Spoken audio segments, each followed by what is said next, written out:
저희는 이제 첫 번째 이슈로 넘어가도록 하겠습니다. 자, 오늘 이거 참 어제 저녁에 놀랐습니다. 이 검찰이 신청한 윤석열 대통령 구속영장 연장, 원래는요 경찰에서 수사를 하게 되면 10일 하고 검찰에 10일, 그다음에 추가해서 10일, 30일 할 수 있어요. 근데 공수처는 또 검사입니다. 공수처에서 하게 되면 일단 공수처와 이 기소권이었기 때문에 공수처에서 수사를 해서 검찰로 넘기면, 예전에 그래서 합의를 했어요. 10일, 10일 하겠다고 합의를 했는데 공수처가 전혀 뭐 수사 진척이 없으니까 빨리 그냥 넘겨버렸습니다. 그래서 검찰에서 구속영장 이 기간을 연장해야 되겠다. 왜냐하면 지금 구속영장 10일이 다 돼가니까요. 연장을 해야 되니까. 그래서 이제 연장 신청을 어제 했습니다. 했는데 어제 이 중앙지법 관계자가 이렇게 결론을 내렸어요. 법원에서 이 공수처가 수사한 사건에 대해서 검찰이 보완 수사나 추가 수사를 할 수가 없다. 법적으로 공수처는 독립된 기관이기 때문에 그 독립된 기관의 수사를 검찰이 기소는 하지만 그거에 대한 추가 수사나 이걸 할 수 있는 법적인 요건이 없다. 요걸 들어서 이 법원에서는 자, 이거 연장할 수 없습니다 라고 지금 거절을 한 거예요. 이게 아주 중요한 문제인데 이게 법적 굉장히 미비사항이 있습니다. 법적 미비사항이 있어서 감독님 그 공수처법 26조 한번 볼까요? 이 공수처법의 26조에 보면요 이런 게 있습니다. 수사처가 고위공직자 범죄 등에 관한 수사를 할 때 관계 서류와 증거물을 지체 없이 서울중앙지검 소속 검사에 보내고 검사는 처장에게 해당 사건 공소 제기 여부를 신속하게 통보하여야 된다. 딱 이렇게 하면 규정이 되어 있어요. 그러면 중앙지검 검사가 이걸 어떻게 하느냐에 대한 규정은 아무데도 없어요. 근데 옛날에 이제 그 중앙지검에서는 추가 수사를 할 수 있다. 형사소송법에 근거해서 검사는 수사를 할 수 있다는 근거를 해서 이 조희연 전 교육감 사건 때도 이제 추가 수사를 했습니다. 그래서 당연히 그럴 줄 알고 한 거예요. 근데 공수처에서는 안 돼요. 그거 고위공직자 수사처에서 하는 거는 거기서 끝나고 당신은 그냥 기소만 해. 더 이상 추가 수사 할 수 없어. 라고 기각을 한 거 아니겠습니까? 이게 이제 아시다시피 공수처가 민주당이 만들어 놓은 거잖아요. 맞아요. 민주당이 네. 이제 검수완박하겠다면서 자기들이 수사받으니까 이 검찰 내가 미워서 못 살겠다. 그러니까 이 검찰이 힘을 빼자. 심지어 검찰 없애버리자. 이렇게 얘기를 하면서 공수처를 만들어 놨어요. 네네. 근데 서둘러서 만들다 보니까 그냥 여기저기 구멍투성인 거예요. 근데 법이라는 것은 뭐 인간 세상, 법도 뭐 인간이 만든 건데 완벽할 수는 없겠죠. 하지만 적어도 완결성을 지향해야 되는데 지금 이 그 공수처법은 전혀 그렇지가 않아요. 네. 과거에 어떤 일이 있었냐면 공수처에서 수사를 해서 조희연 서울교육감 교육감에 대해서 수사를 했어요. 네. 공수처가 이걸 넘겼어요. 그러니까 검찰에서는 이거 갖고는 좀 부족한데 라고 얘기를 해서 자체적으로 또 수사를 해서 거기다 추가로 수사한 것을 붙여서 기소를 했단 말이에요. 그렇죠. 여기만 그랬을 뿐만 아니라 부산에 대해서도 그랬어요. 부산 교육감과도 똑같은 사안에 대해서 수사를 추가해서 붙였는데 그때는 또 법원에서 어떤 아무런 문제 제기를 하지 않았어요. 맞아요. 그냥 받아들여서 뭐 그렇게 갔는데 이번에는 이제 판사님, 영장 전담 판사가 야 엄밀하게 법적 그것을 적용을 해보면 이거는 사실 논란이 있을 수 있어. 네. 이렇게 나온 거예요.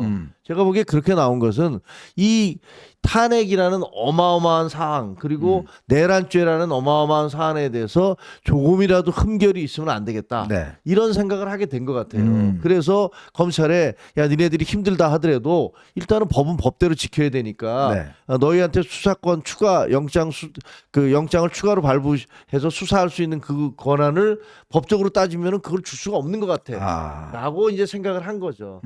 근데 그러다 보니까 이걸 보고서 뭐 그 반대쪽에서는 그러니까 윤석열 대통령에 대한 지지자들 분께서는 와 만세 드디어 이제 대통령이 풀려나오게 됐다. 뭐 이렇게 얘기를 하시는 것 같아요. 네. 근데 상황은 좀 아니죠. 네. 상황은 그런 상황은 아닌 것 같아요. 전혀 그런 건 그렇죠. 아니고요. 지금 어떻게 될 거냐면은 아마 제가 이제 아주 법률 전문가들한테 취재를 좀 해보니까 그 법원이 바로 검찰에서는 무슨 소리야 옛날에 이런 일도 있었는데 옛날에 과거의 전례를 깨고 이번에는 추가 수사를 안 된다는 게 말이 돼? 라고 이제 다시 재영장을 신청을 했어요. 그렇죠. 그런데 그것이 받아들여질 가능성은 한 5% 정도밖에 안 된대요. 10% 이내랍니다. 그러면 어떻게 되느냐?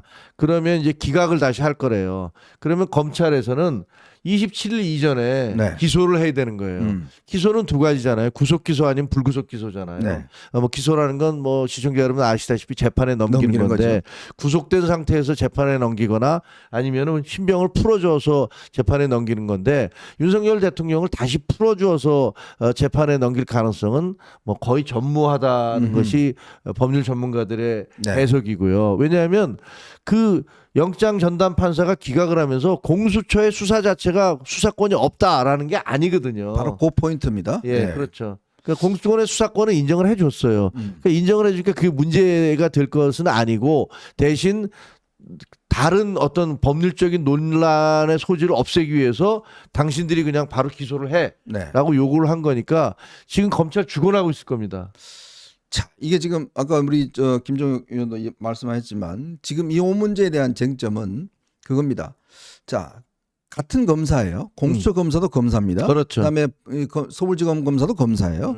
검사는 원래 이제 수사를 해서 기소를 할 수가 있잖아요. 그렇죠. 근데 공수처는 법을 만들면서 기소권을 안 줬습니다. 그러니까 말이에요. 자, 그러니까 이걸 이제 넘겨서 해야 되는데 그럼 이번에 판사는 영장전담 판사는 이 법의 어떤 이 문헌적 의미를 강하게 본 거예요. 맞아요. 즉 공수처의 독립성과 독자 수사권을 인정하고 만약 그거를 검찰이 또 추가 수사해서 뭘 한다고 그러면 공수처 필요 없는 거 아니냐. 그렇죠. 그러니까 이 법에 따르면 너네들은 수사를 하고 검찰은 그냥 기소만 할 수 있는 기관이야라는 의미로 오늘 이제 결정을 내린 거고. 그렇죠. 아까 이야기했지만 뭐 이 윤 대통령 측에서는 야 공수처 자체의 수사권이 없어, 이 내란죄에 대한 수사권이 없어, 못하는 거야라는 의미는 아니라는 거죠. 그렇죠. 근데 이제 재밌는 거는 이제 그러면 어떻게 되느냐 문제잖아요. 네, 맞아요. 근데 공수처가 수사를 제대로 한 게 별로 없어요.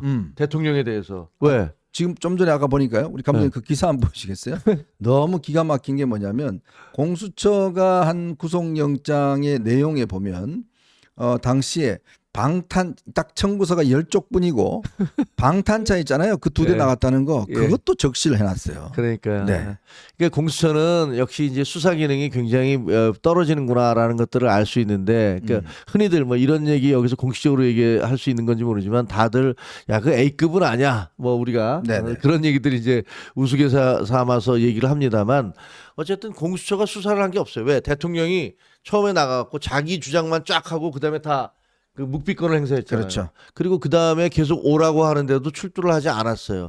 그러면 걱정들 하실 거예요. 야 기소를 해야 되는데 그럼 뭘 갖고 기소를 할 거야? 대통령 본인이 한 얘기가 없는데 뭘로 기소를 하지? 이런 걱정을 하실 거예요.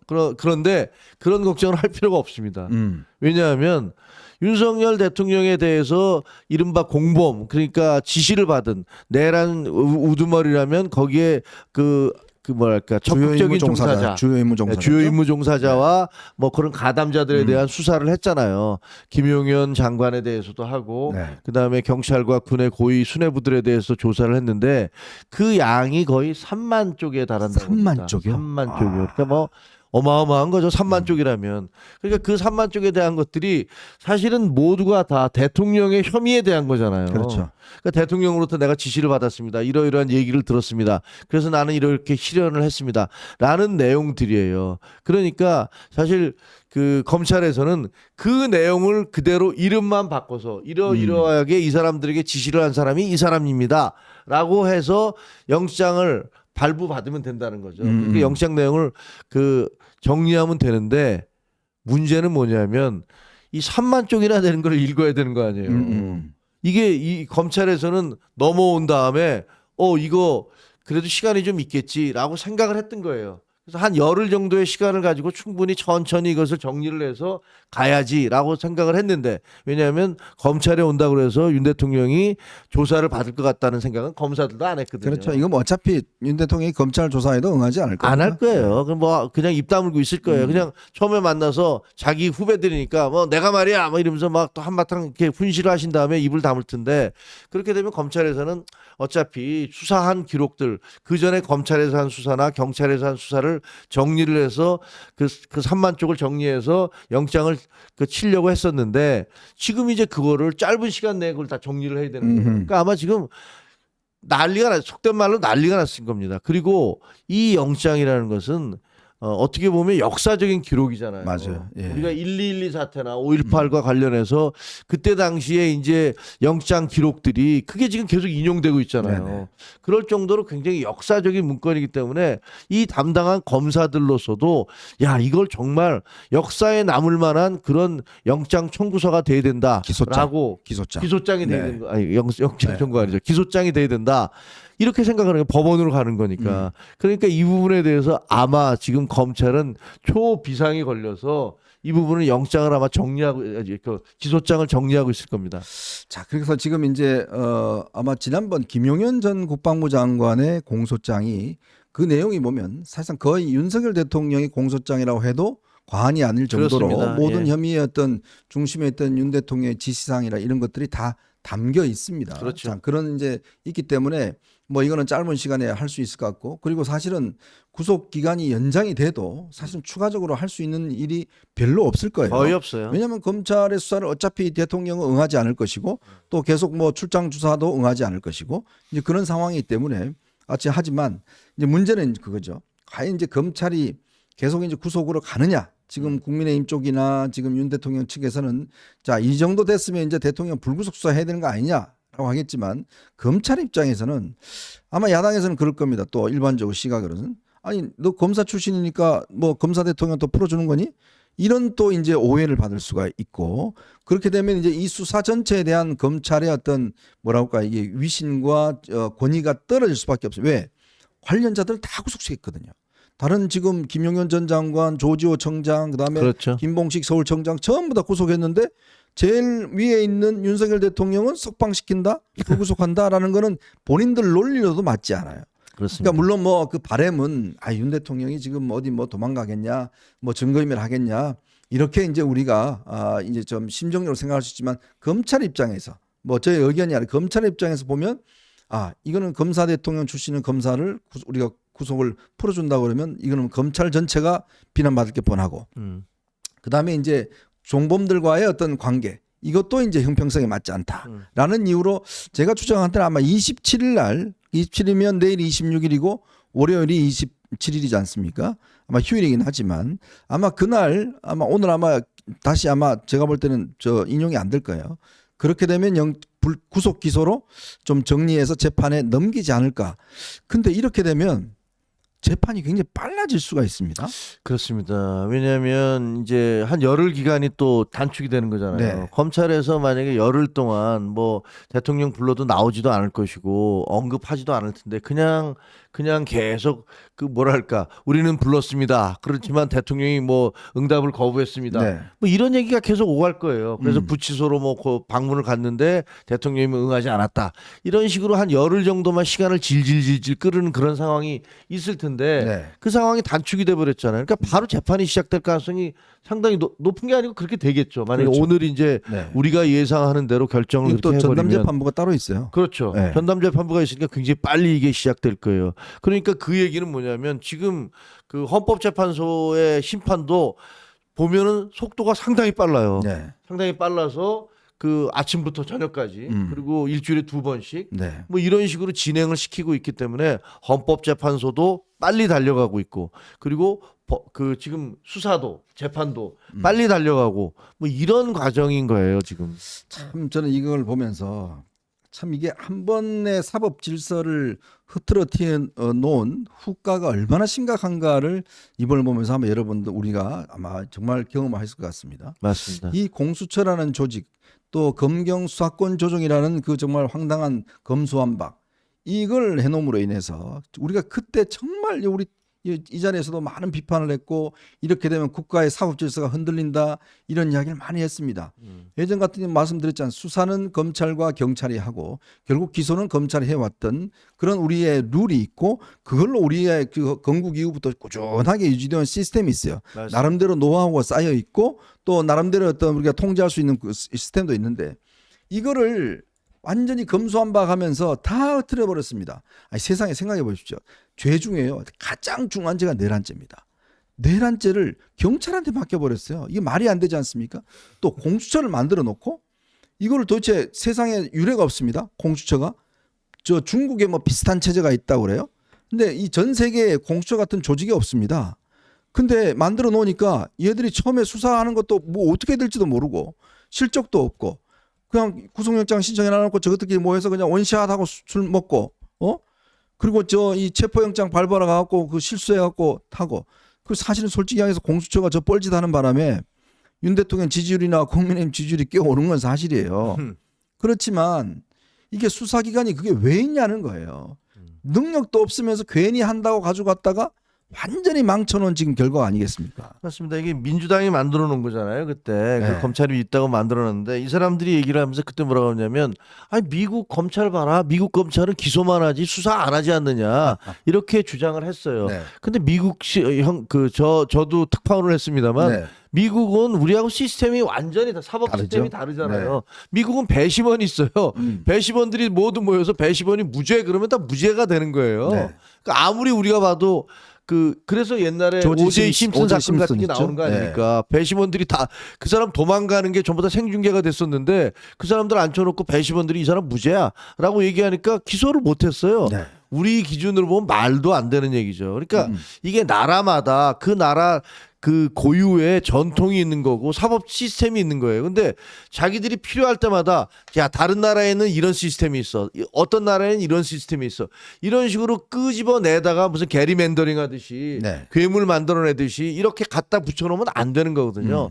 그래서 그렇게 만들어낸 게 지금 공수처예요. 그래서 이 공수처가 첫 번째 체포영장 발부를 집행을 못했을 때 민주당에서 공수처장을 탄핵하겠다고 또 자기들이 많으니까 의석이 네. 많으니까 이 소리를 해서 제가 방송에 나가서 야 공수처장을 탄핵할 게 아니라 공수처를 탄핵해라. 네. 그리고 그 니들이 만들어놨으니까 니들 스스로를 탄핵해라. 뭐 이런 얘기도 제가 했습니다만 하여튼 우리는 잊지 말아야 될 게 아까 우리 이현종 앵커 얘기했지만 아니 이런 식의 엉터리 조직을 만들어서 나라를 다 뒤집어 놨다는 거 민주당이 이거 잊으면 안 되고요. 또 하나 다행스러운 건 아까 제가 이제 빨라진다고 그랬잖아요. 재판이 헌법재판도 빨리 가고 있고 지금 대통령에 대한 네. 아마 재판도 빨리 갈 것 같고 이재명도 수사도 빨리 갈 것 같다 이랬는데 동시에 이재명 민주당 대표에 대한 그 재판도 엄청 빨리 가고 있습니다. 왜냐하면 그 법원이 얘기했잖아요. 2월 23일까지인가요? 네. 2월 23일에 결심을 하겠다. 이렇게 얘기를 했어요. 그러니까 결심한다는 것은 그로부터 마지막 공판을 한다는 거고 2주쯤 뒤에는 선고를 하겠다는 거거든요. 네. 그러니까 이 얘기는 3월 한 10일 전후로 해서 이재명 대표에 대한 그런 선고가 2심 선고가 내려와진다. 이런 얘기죠. 그러니까 그동안에 많은 분들이 걱정했던 야 이거 질질 끌다가 언제 내려지는 거야? 또 799일 걸리는 거야? 이렇게 고민을 했었잖아요. 그런 일은 없다는 거죠. 참 제가 그리고 이 오동훈 공수처장에 대해서 왜 이 사람이 왜 임명됐는지를 한번 취재를 해보니까요. 뭐 일본에서 보도가 됐습니다만은 원래는 이제 윤석열 대통령이 김진욱 그 공수처장 그 헌법재판소 연구관 출신 아닙니까? 그 양반을 후임으로 김태규 지금 방송통신위 부위원장 이분이 이제 판사 출신이에요. 네. 원래 이제 그분을 임명을 하려고 그랬어요. 그런데 이제 법원에서 반대를 했습니다. 법원에서 반대를 하는 바람에 결국 몇 차례 회의가 이게 이제 공수처장을 임명을 하려면 법원 행정처 그다음에 이제 국회 측 뭐 법무부 측 이런 위원회가 있습니다. 그 위원회에서 이제 인물을 선정해서 이제 해야 되는데 그래서 이제 이분이 결국 안 됐어요. 그다음에 나머지 후보 둘을 검증을 했는데 오동훈 공수처장에 대해서 부적격 이게 이제 올라간 거예요. 네, 보고가 올라갔죠. 네, 부적격하다 이 사람은. 그때 아마 한동훈 대표가 법무부 장관 시절이었던가요? 아니었던가요? 그게 어떻게 되냐면 네. 그게 작년 5월이었거든요. 네네네. 그러니까 지금 그 친윤 그룹에서 말도 안 되는 유언비어를 퍼뜨린 게 뭐가 있냐면요. 그런 얘기예요. 야, 오동훈 공수처장 그 한동훈 대표하고 그 연수원 동기야. 네. 그러니까 오동훈이를 그 추천한 게 한동훈이야. 봐봐, 한동훈이가 윤석열을 잡기 위해서 오동훈이를 추천을 한 거야. 얘들 다 좌빨이야. 네. 이게 지금 친윤 그룹에서 떠돌고 있는 주장이에요. 근데 새빨간 거짓말이거든요. 왜 말이 안 되냐면 그게 작년 5월인데 네. 작년 5월이 어떤 때냐면 4월 10일 총선 끝나고 난 작년 다음에 5월이군요. 한동훈 대표는 쫓겨나 있을 때예요. 그리고 친윤들이 선거 패배가 한동훈 때문이라고 해서 백서 만들겠다고 펄펄 뛰면서 한동훈 잡겠다고 할 때예요. 근데 그때 무슨 한동훈한테 추천을 받아서 오동훈을 임명했다는 게 얼마나 말이 안 되는 얘기예요. 네. 제가 한동훈 대표한테 물어봤어요. 아, 그러셨군요. 이게 뭐 실제로 뭐 추천을 하셨어요? 그랬더니 네. 막 하도 기가 막혀서 아니 생각을 해보십시오. 제가 지금 그때 처지가 어떤 처지인데 누구를 추천한단 말입니까? 하면서 그때 두 사람이 올라갔다는 거예요. 지금 그렇죠. 말씀하신 대로 그 두 사람이 올라갔다 하나는 검사 출신이었고 하나는 오동훈 씨였는데 근데 이 오동훈 그 저 판사 출신 이분에 대해서는 그 부적격 과거에 있었던 뭐 여러 가지 일들을 좀 뭐 문제가 있대요. 예, 뭐 네. 있었잖아요. 좀 가족 그 상속 문제도 있고 네네. 이래서 부적격이 들어갔는데 그거는 그냥 대통령이 본인이 고집을 피워서 임명을 했다는 거예요. 그러니까 전 그거 참 이해할 수 없는데 그래서 뭐 그 관련된 소문이 많아요. 어디 뭐 줄을 탔다든지 뭐 누가 추천했다는 등 줄이 많은데 아니 밑에서 부적격이 된 사람을 임명을 하고 적격이 된 사람은 안 하고 결국 대통령이 저걸 결정한 거 아니겠습니까? 그 결정을 뭘로 했을까요? 진짜로 무슨 뭐 관상 보고 했나? 아니, 사주 보고 했나? 제가 들은 바는 있지만 확인된 바가 없기 때문에 말씀을 못 드리는데 하여튼 그 인사와 관련해서 결국은 윤석열 대통령이 그때 이제 이 선택을 했다는 거예요. 부적격을. 네. 참 그러니까 그때 좀 그래도 이게 이 상황을 좀 아는 사람 했으면 이 지경까지 이렇게 황당한 사랑이 안 됐을 텐데 참 안타깝습니다. 글쎄 말입니다. 네. 아이고, 참. 자, 저희는 이제 두 번째 이슈로 한번 넘어가 보겠습니다. 여러분 보시면서 구독과 좋아요 알림 꼭 부탁드리도록 하겠습니다. 그리고 옆에 여러분들 좋아요 꼭 한 번씩 눌러주세요.